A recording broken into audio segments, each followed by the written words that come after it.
Hi guys, this is going to be one of my most important videos. Like, we are going to use math and statistics to determine a meta game using data based on dueling book.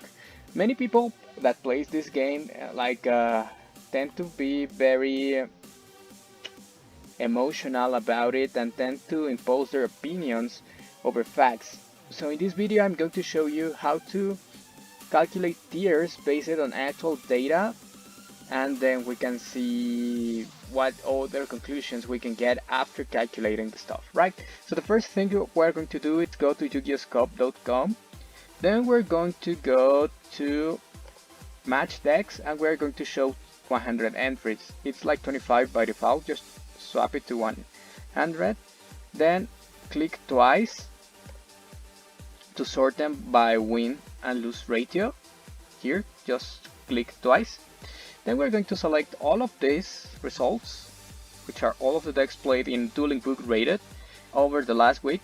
We're going to copy them and we're going to paste them special as values in a spreadsheet. Then what we're going to do is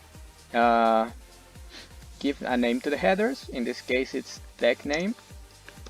These are the number of games. These are the wins. These are the losses. And this is the win and loss ratio. Because this ratio has like no decimal numbers, we're going to have to recalculate it. So erase all the column and then we're going to divide these numbers. We're going to divide the win number over the total number of games, and this is going to give us the ratio. Then you can click with your mouse on the left button like twice, or you can select like the full column and go like Ctrl D, and that is going to paste the formula right in all of the column. If you do this, you're basically going to have to erase because we selected all and not just a few, but after that we're done. What we're going to do here is transform the number of games to a standard score to determine which size of the sample is significant enough or not. Why do we do this? Because it's necessary, because it might be the case that a very weird deck that has like 30 games has an insane win ratio, but it only has 30 games, so the sample is not enough. What we're going to do is cut off those anomalies once and for all, so we're going to get a standard score. The first thing we're going to have to do is calculate the average, which is basically all of the values in the big column. Then we're going to calculate the standard deviation, which sounds like super fancy and stuff, but it's quite simple. And that's pretty much it. Then we're going to use the z-score for games played, right?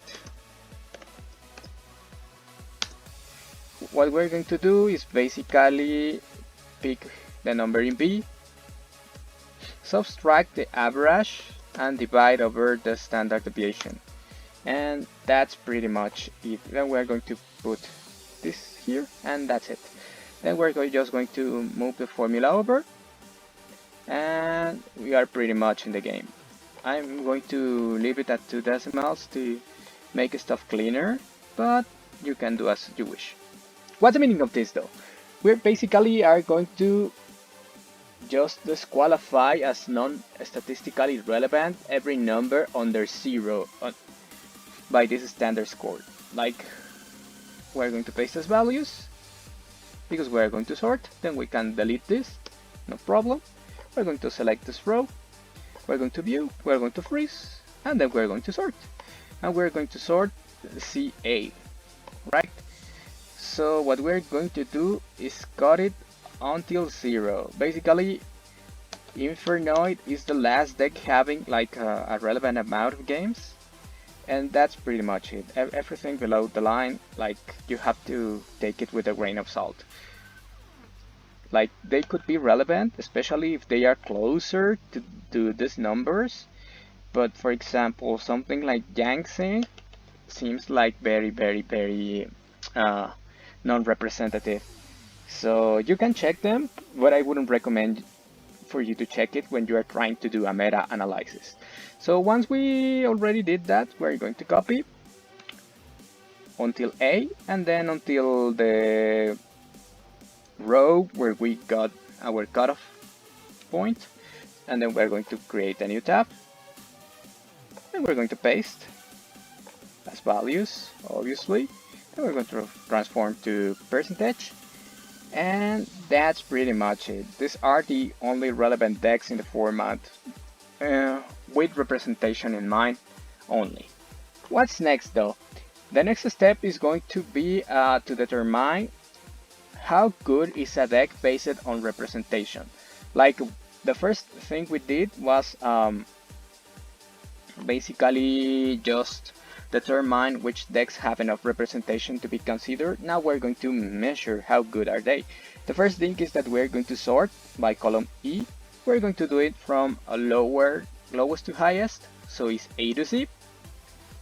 And that's pretty much it. We're all set. The next step is going to be to make a simple statistical analysis. It's quite simple, sounds quite fancy, but it's not something complex to do or to understand. It's a very simple statistical analysis, which is usually used in business or marketing. It's used in fields that don't need that much accuracy, so it's super fine for Yu-Gi-Oh! I mean, when we're dealing with some scientific stuff or high data volume, this is not going to cut it, but because what we're trying to do is quite simple, we're super fine. So first up, we're going to calculate the median of the sample based on column E, which is the win and loss ratio, and that's pretty much it. And we're going to get a number, right? Then we're going to count all of the decks involved, which are 25.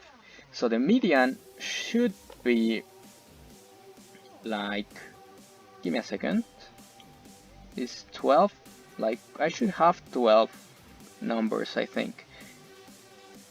I should have 12 registers. So we're going to do this.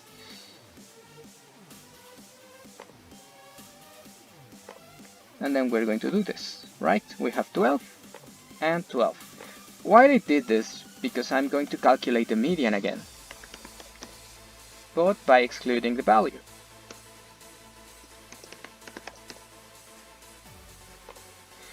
Remember that the median is the numbers that are in the middle of a sorted dataset, so it's very possible that if the number is even, you're going to have to exclude 2. But this is not the case. In this case, like, we have 25 decks, so we can have like 12 above and 12 below, so we're fine with that. And after this, we are just super set for the rest of the analysis. What we're going to do is determine the boundaries, and that's quite simple. We're going to give them some labels, which are super common labels, but you can give it any name you want, right? We can going to put it like tier. We're going to use like casual, rogue, tier 2, and tier 1. You can choose any name you want though. It really doesn't matter. Then casual is going to be decks with 0% win ratio up to 50.63%. Then rogue decks are going to be decks with 50.64% up to 53.56%. Then the tier 2 decks are going to be from 53.57% up to 59.35%. And finally, tier 1 decks are going to be decks with 59.36% up to 100% win ratio, right? That's pretty much it. Now, we're going to just make a simple calculation. I mean, you can do it manually or you can formulate it. Like, I think in this case it's going to be especially faster to write it manually, but the formula is just a bunch of ifs. Like, you're going to have to make if this value is less than 50, etc., right? But we're going to do it manually, just to make the video faster. So this is a casual deck up to this point, right? And this is a rogue deck up to this point. And this is a tier 2 deck. Like in this case, you can count Zoodiac as tier 2 or as rogue. Strictly put, it should be in rogue because the boundary is there, but its pattern is closer to a tier 2 deck rather to a rogue deck. Now we're going to move the tier 2 brand all the way to 59.35%, which is here. And then after this point and on, everything else is tier 1, right?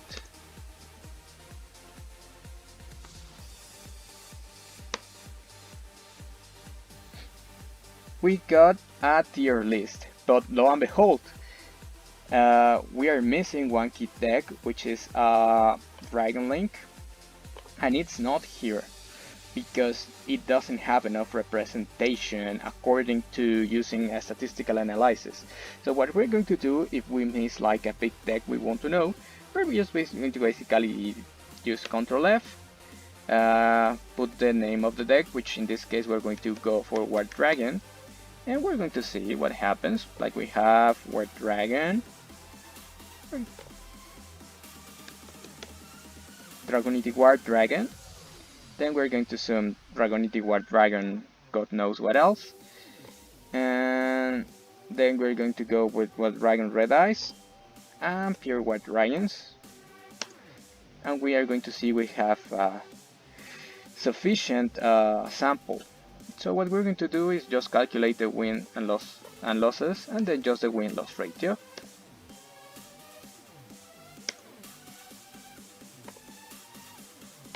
As you can see, this deck is quite relevant. It should be tier 1. If we go back to our sheet 1, we're going to see that it's basically just here, right?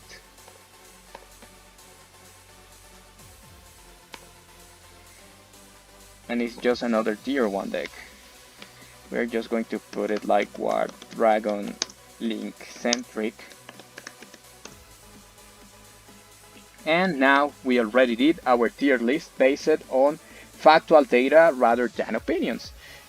But keep in mind that this list is going to change like weekly. It's not going to change much though. I have been calculating this for the past 2 months and the trends basically just keep up. So keep in mind that even while we have changes, they might be subtle because trends don't change from one day to another. Even with new product, like when a new product releases, what it basically does is push one deck that is not played much to a higher tier or to minimum representation, but it doesn't do anything else. Now with this list, we are going to see what results we got. Like we saw that let me clear this a bit up so we can have a clear view. We can see that for the last week and accumulated data, we have all these decks on a casual tier. Let's put them with like this color, right? Which are basically Shaddoll, Burning Abyss, Invoked, Generaider, Mekk-Knight, and Hero. This basically means that when these decks are paired up against better decks, they don't get results quite often, like they have a huge disadvantage. Let's keep in mind that the reasoning behind these decks like not doing so hot might be because the best players are usually not using this type of deck, so even if it hurts, someone has to say it. Like if a suboptimal player is piloting a suboptimal deck, he's going to get worse results than a good player using a suboptimal deck. It needs to be said. The problem is that good players usually don't play suboptimally decks when they are trying to win, so we have this big discrepancy. So for competitive, I would totally not recommend you to pick these decks up, especially if you don't think you are that strong as a player, because if you are not that strong as a player, or you feel you are not strong enough as a player, and then you play a suboptimal deck, you obviously are not going to have the desired results. Now, for the rogue bracket we have like Invoked Shaddoll, Orcust, Cyber Dragon, Sky Striker, Infernoid, Mindburn, Zoodiac. We're basically just going to mark them with another color, which is, let's say, like a pale yellow. Right, then we have the tier 2 decks, which are Thunder Dragon, Salamangreat, Mermail, Subterror, Invoked Mekk-Knight, and Dinosaur. But if we check out Altergeist's case, we're going to see that it behaves closer to Dinosaurs, which are tier 2, than to Eldlich, which is like the lowest rated tier 1 deck that is not Altergeist. So if anyone actually manually wants to change the boundary here to accommodate this as a tier 2 deck, I won't blame them, because the behavior is quite close to these other tier 2 decks rather than the tier 1 decks. Like the gap, there's a big gap between Altergeist and Eldlich. So I would include it in tier 2. So we're basically just going to have this as tier 2, and they're going to use like a small green. And basically we have all of our tier 1 decks, which are Eldlich, Madolche, Adamancipator, Eldlich Invoked, War Dragon Link Centric, and Eldlich Synchron. That's basically it. Madolche has surprised me because it has a sufficient volume of data, and the win ratio is not too bad. It's actually quite similar to Eldlich, so kudos to that deck. Remember that this data keeps changing like every week, so you're going to have to be checking it manually. It's going to give you a good idea before an event, like which decks are played, which decks are winning more, etc. Just so you can have a clear idea of what you're going to face in reality, because dueling book is quite similar to a YCS meta. Even if people are going to come with nonsensical arguments that cannot be proved, like people place good decks in dueling book because they don't cost a thing.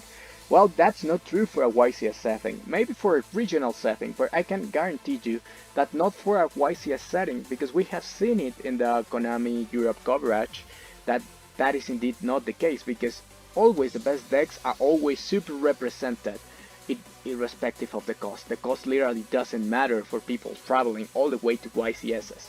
So it might be true for regional, but it's not going to be true for a YCS. So this is our tier 1. And basically with this, we already determined which decks are good and which decks are popular, because not being on this list doesn't mean that your deck is bad.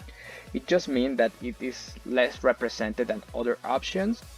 And then that's how we constructed our tier list. This is going to help you a lot, especially if you're not playing the game that much in large events, or you don't have access to large events consistently, because you have a bunch of data. Like these games, let's add up the number of games just for the flex. Yeah, let's say that each of these games were divided in this number of matches, and that match took on average 50 minutes, right? So then we're going to see the number of hours, and then we're going to see the number of days. It's basically a year worth, it's more than a year worth of testing, guys. Don't disregard this as, it's online, it doesn't count. Of course it counts, we can see patterns, and that's what we're going to do. So I'm going to leave it at that for this video. You can do this exercise like every week or every time you're going to face off a big event, just to give you a clear idea of how the meta is composed and which decks are popular and which decks are winning, so you can be more prepared.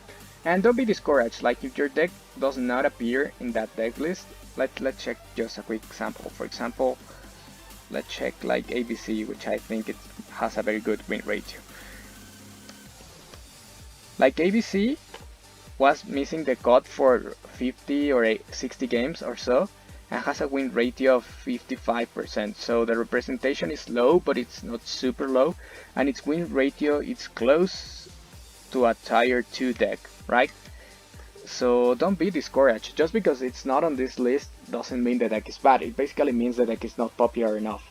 However, there are some other exceptions, and we can check it quite easily, like True Draco. Look at True Draco. It lacks representation, but not by a lot. However, the win rate is super low. Like, guys, there's no point in playing this deck. Like, it's just as bad as Crusadia. Like, don't waste your time playing this. Oh, danger! Look at danger, right? It's even worse. So, see you on the next, guys.